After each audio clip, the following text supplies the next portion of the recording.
dogo la nyongeza. Katika jimbo la Ikungi Mashariki kuna visima vingi vimechimbwa, lakini maji hayajaweza kusambazwa katika maeneo mbalimbali. Mfano mzuri ni kijiji cha Msule, kata ya Misuha.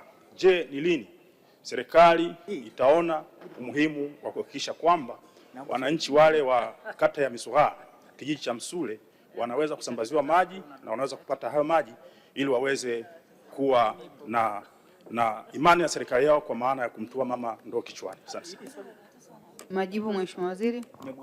Mheshimiwa Mwenyekiti, napenda kujibu swali la Mheshimiwa Mbunge kama ifuatavyo. Mheshimiwa Mbunge, kwenye upande wa maeneo ya Misuha, Mheshimiwa Mwenyekiti, kwanza kabisa serikali tunachimba visima, na baada ya kuchimba visima tunafanya pump test, na baadaye tunajilizisha na queue ya maji.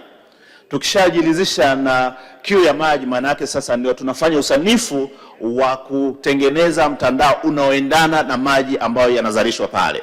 Kwa hiyo tukishajilizisha, baadaye sasa tunafikisha kwa wananchi. Kwa hiyo bajeti ya kwanza ilikuwa kuchimba visima, bajeti ya pili ni kusambaza baada ya kujilizisha na wingi wa maji yaliyopatikana katika visima. Nimtoe hofu, kwa vile tumeshakamilisha uchimbaji wa visima na pump testing imeshafanyika, sasa tuko kwenye mchakato wa kuingiza katika bajeti ya kuhakikisha kwamba sasa tunaenda kujenga mtandao wa maji ili maji yawafikie watumiaji na wananchi wa Misuha. Nakushukuru sana Mheshimiwa Mwenyekiti.